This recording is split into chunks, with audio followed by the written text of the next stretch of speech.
Good morning. Hoy vamos a ignorar absolutamente todo, que ya te digo yo, estoy sola aquí, pero me da una vergüenza, así que es muy probable que hable bastante calladito. Hola, soy Alaska y bienvenidos a un nuevo video. Como lo pueden ver, el día de hoy estamos reunidos en el exterior, específicamente en la Universidad de Almería. Estamos en la Facultad de Medicina, si no me equivoco. Yo estoy como a una facultad de distancia de aquí, pero esta es la zona más bonita de la UAL, así que aquí estamos. Como lo pueden ver en el título, el día de hoy vamos a hablar de una novela que significó tanto para mí que me vi en la necesidad de grabar este video. Sobre todo porque siento que Mandíbula de Mónica Ojeda hizo tanto por mí que ahora yo me veo en la necesidad de hacer un montón por esta novela. La idea de este video es que todo el mundo salga corriendo a leer este libro. Por suposiciones evidentes, esta es mi novela favorita de lo que llevamos del año hasta ahora. Antes de comentar por qué esta novela me parece tan fascinante y una alta recomendación por mi parte, nivel quiero hacer una reseña individual del libro para YouTube, tienen que saber que en Mandíbula vamos a seguir la historia de Fernanda y Clara, las que en un principio van a ser nuestras protagonistas. Fernanda, por una parte, es una niña de 16 años, si no me equivoco. No está a punto de terminar bachiller y es estudiante. Sus dos padres tienen mucho dinero y estudia en esta institución privada extremadamente religioso, únicamente para niñas. Y por otra parte tenemos a Clara, la nueva profesora de literatura de Fernanda. Ella es una mujer obsesionada con su trabajo y con el hecho de ser profesora y que recientemente acaba de vivir un trauma que le dejará huella para el resto de su vida, que fue ser secuestrada por un par de sus alumnas. Ahora, Mandíbula comienza con Fernanda siendo secuestrada por su profesora Clara, y todo lo que veremos a lo largo de este librito es cómo es que la situación llegó hasta ese punto, que llevó a Clara a querer secuestrar a Fernanda, y veremos las historias en paralelo de cada una. Es importante mencionar otro personaje que yo creo también cumple un papel de casi protagonista, que es Annalise, la mejor amiga de Fernanda. También tiene padres muy adinerados y juntas, sobre todo por parte de Annalise, tienen un grupo de amigas que es casi como un culto, que son las típicas chicas problemas, populares, preciosas, con dinero. Creo que ya no les voy a decir más nada al respecto porque la idea es que vayan a leerlo y lo descubran por su cuenta propia. Lo principal y lo primero que quiero decir con respecto a este libro es que yo lo considero una novela circular. ¿Qué significa esto? Porque es un término que me acabo de inventar, no sé si existe. Qué vergüenza, estoy escuchando gente venir hacia aquí. Bueno, ¿por qué yo le llamo novela circular? Porque siento que va rondando constantemente en los mismos 4 temas, dirigidos sobre todo por el miedo. El miedo es como esa cúpula que encapsula todo lo demás y funciona como vehículo para que la historia comience. Los otros 3 temas que yo considero son el esqueleto de toda la novela son la religión, sobre todo bajo la perspectiva de una fe cegadora en la que básicamente la voluntad de un ser individual deja de corresponderle y se transforma para únicamente seguir lo que su religión le ordene. Por supuesto, esto es un tema recurrente a lo largo de la historia, pero es interesante verlo extrapolado en la actualidad a través de personajes tan complejos y repletos de matices. La creencia de los personajes principales se convierten en el centro de su mundo, llega a un punto de extremo en el que no racionan nada de lo que ocurre a su alrededor bajo la excusa de la religión y sus creencias. Que bueno, la religión es un vehículo porque a lo largo de todo el libro vamos a ir viendo cómo cada uno tiene su fe individual que va más allá de la religión, pero bueno, me estoy alejando. Luego, segundo tema, las relaciones entre madre e hijas y las dinámicas que éstas puedan llegar a tener. Tanto Fernanda como Clara y Annalise reflejan a lo largo de la novela las dinámicas de sus relaciones, específicamente con su madre. Y creo que es momento de resaltar lo más importante de Mandíbula, y es que yo creo que la voz que encapsula el estilo de toda la novela es una femenina. Se retrata una experiencia femenina, como la feminidad y tanto la adultez como la niñez y adolescencia femenina tiene un matiz muy particular. Volviendo al tema de Fernanda,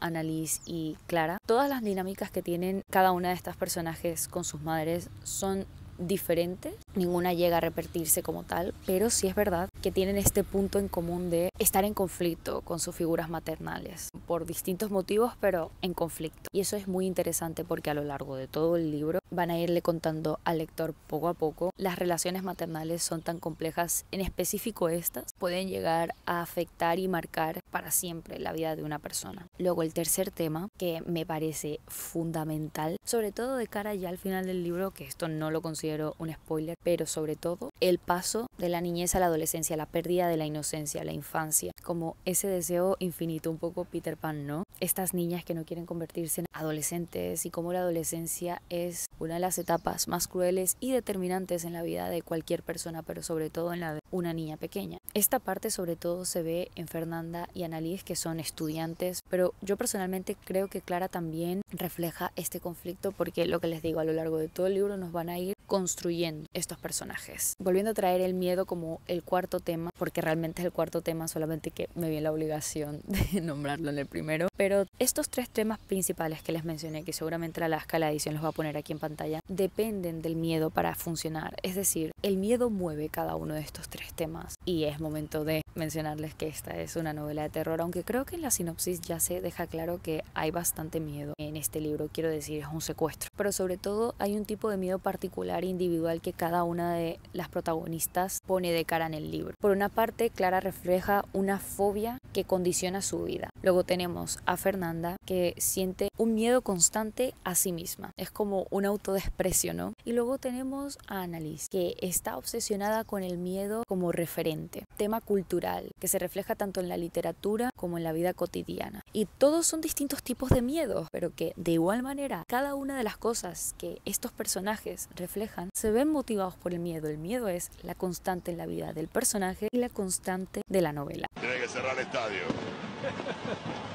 Los genios hacen eso. Eso es magnífico. Un trabajo de trama impecable, porque todo lo que les acabo de contar tiene que ver con la trama del libro. ¿Cuál es el conflicto que lo mueve?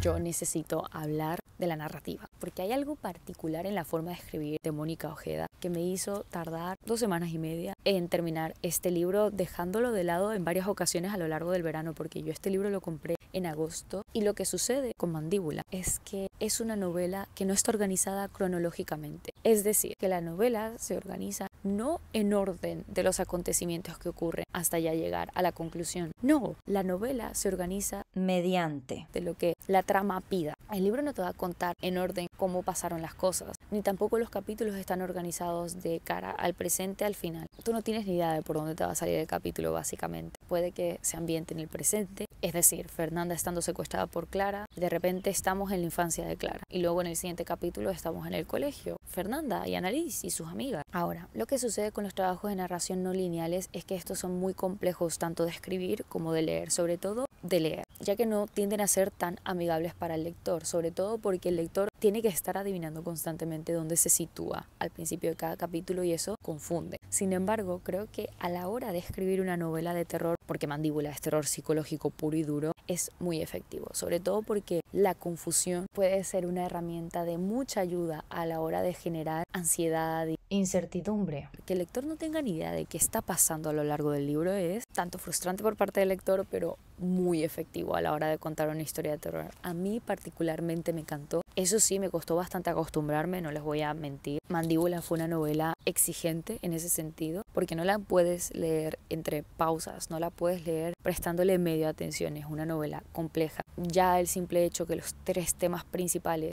abarquen un nivel de trauma generacional tan profundo, evidentemente nos deja entrever que es una novela compleja, difícil de leer y de entender. Ustedes me conocen, saben que a mí me encanta este tipo de novelas, esas que te confunden todo el rato, que son particularmente explícitas, que no están reflejando algo moralmente correcto o con lo que yo estaría de acuerdo incluso. Por ende, tengo súper claro que muchísima gente tal vez no les gustaría Mandíbula. Quiero decir, es una novela desagradable, no lo siguiente. Aparte de que tiene esta constante de tensión e incómoda. Mientras tú vas leyendo el libro, te sientes incomodado. Más allá de si lo que te están contando es asqueroso o no, hay algo en la narración de Mónica Ojeda que hace que estés en conflicto, que estés expectante a que ocurra algo terrible a lo largo de todo el libro. Y eso es brutal porque dice mucho de la forma de escribir de la autora. Crea un hechizo que te cautiva a lo largo de todo el libro. Eso no es fácil de crear y ese es el tipo de cosas que a mí me fascina leer, chicos. ¿Recuerdan todos los temas que les mencioné al principio del video? Yo no creo que esta novela funcione como crítica social, pero sí es verdad que refleja una realidad invisibilizada, que es la cotidianidad del terror. Un elemento constante a lo largo de toda la novela es la cotidianidad del horror. Cómo lo terrible y horroroso puede estar mucho más cercano de lo que creemos. Puede que esté dentro de nuestros institutos, puede que esté en la forma en la que se crían a nuestros hijos, puede que esté en las redes sociales a las que con tanta libertad les damos acceso, sobre todo a una edad tan temprana. Incluso puede que lo lleven dentro, pero el horror está allí. Algo súper llamativo en este concepto es que lo explota al máximo. Mandíbula no se queda contento con meterte el miedo y adentrarte a su máxima expresión a lo largo de todo el libro, sino que hace que los personajes entren en un bucle constante donde se pregunten a ellos mismos dónde acaba el miedo, si es que este tiene un final. Un ejemplo que va por esa línea sería esa mención a el horror que está dentro de la religión o que se ve reflejado en los institutos de religiones extremistas. Que sí que existe una conciencia de que esto sucede actualmente, pero verlo reflejado en una novela es súper duro. Lo mismo ocurre con las redes sociales. El que se utilicen personajes tan jóvenes en la actualidad le otorga al lector la oportunidad de ver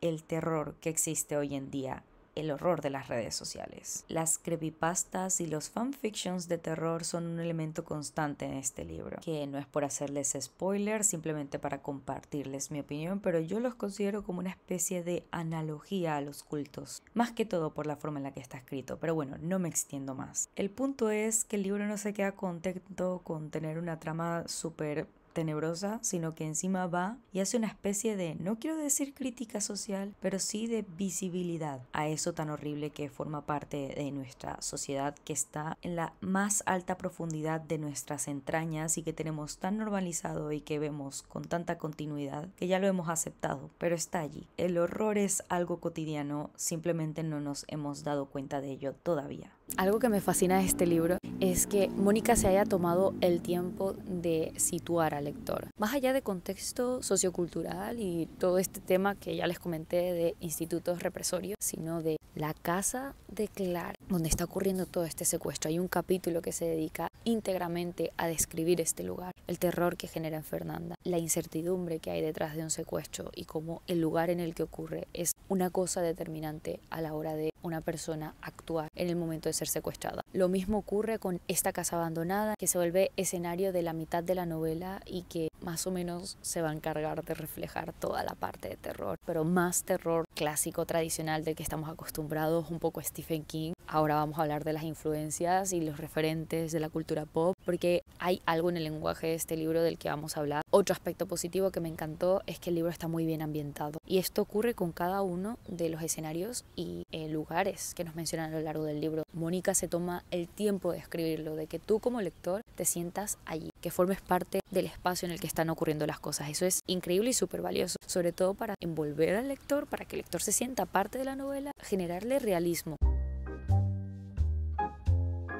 Luego vamos a hablar de las referencias culturales, las referencias pop y las influencias. En su forma de escribir se nota sus influencias, es decir, se nota las cosas que le gustan.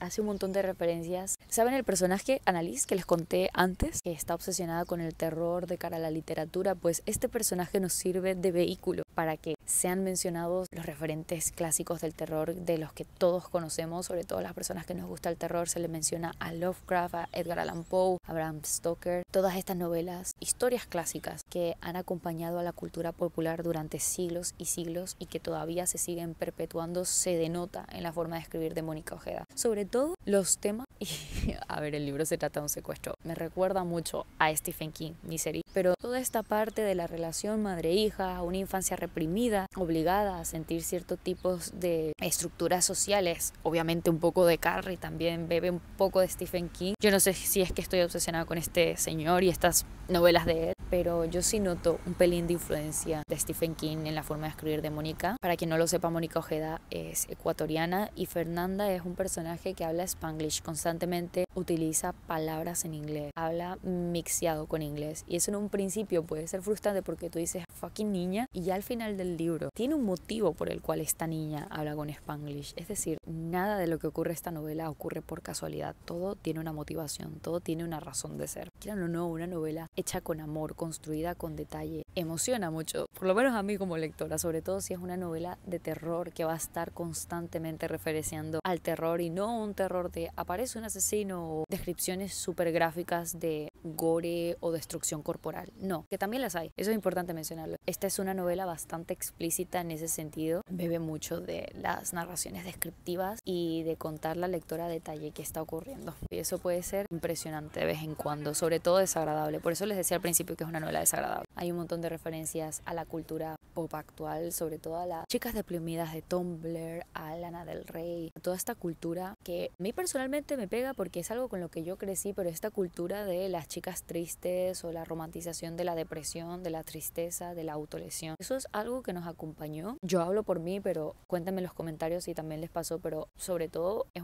algo que tuvo lugar en mi infancia tirando ya a adolescencia, ¿saben? Ese paso de la infancia a la adolescencia. Era un tema que en internet tenía mucho protagonismo, mucha presencia. Esto en el libro es mencionado, referenciado y no diría que como un papel fundamental, pero es otra referencia a la cultura popular que a mí me parece bastante determinante. Me gusta mucho. Se mencionan a cosas que pasan en la vida real, porque eso, vuelvo y repito, les da realismo a la novela, hace que yo me la crea más. Por todas las cosas que les dije, este es un libro que me parece imperdible, que todo el mundo tiene que estar leyendo ahora mismo, que no solamente que sea maravilloso y ya, porque no se trata de eso, el libro no creo que sea maravilloso. Si me siguen en redes sociales, si me ven seguido aquí en internet, más o menos ya saben lo que les voy a contar a continuación. Para mí la literatura va mucho más allá de te agrada o no, o si te hace sentir bien o no, de ser moralmente correcta, promover un mensaje positivo. La literatura, como todos los artes, está allí. It was at this moment that he knew. He fucked up.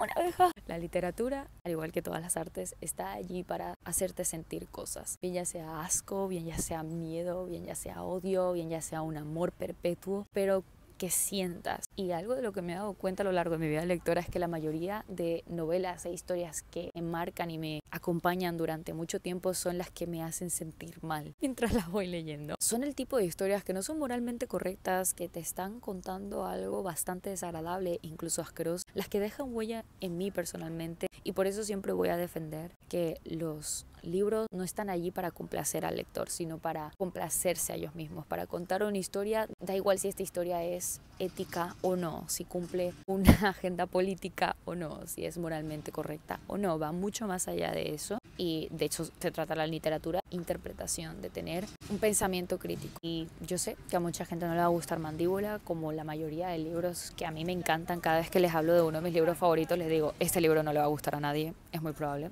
Pero igual yo me veo en la obligación de tener que decirles que tienen que leerlos. Por favor, no dejen pasar este tipo de historias porque son de una vez en la vida. Creo que voy a dejar el video hasta aquí porque ya está pasando un montón de gente. Quedan 10 minutos para entrar a clase, así que me voy yendo. Muchísimas gracias por estar aquí el día de hoy, por haberse quedado hasta el final. Por favor, vayan a leer Mandíbula y recomiéndenme. Díganme abajo en los comentarios cuáles son sus libros favoritos de lo que va de año. Si quieren dosis diaria de Alaska, pueden seguirme en todas mis redes sociales, las dejo abajo. Sobre todo pueden seguirme en Instagram, en Goodreads, porque allí les voy actualizando sobre cada una de mis lecturas justo en el momento. También pueden seguirme en Twitter, donde les cuento mi vida, en Threads, donde les cuento más que todo mi vida académica y mi vida literaria. Pueden seguirme en TikTok, donde trato de ser graciosa, estética, un montón de cosas a la vez. Sin ton ni son, es la aplicación que me tomo menos en serio. Pueden seguirme en Pinterest, donde trato de ser estética. Ahora estoy empezando a subir mis fotitos, así que soy una chica Tumblr, como diría Fernanda. Pueden seguirme en Spotify para tener playlists geniales, que también hay un montón de referencias musicales en Mandíbula, que no me dio tiempo a mencionar, pero que es muy seguro que la Alaska de la edición sí haya mencionado. Muchísimas gracias por haberse quedado hasta el final. Nos vemos la semana que viene, la próxima. Adiós.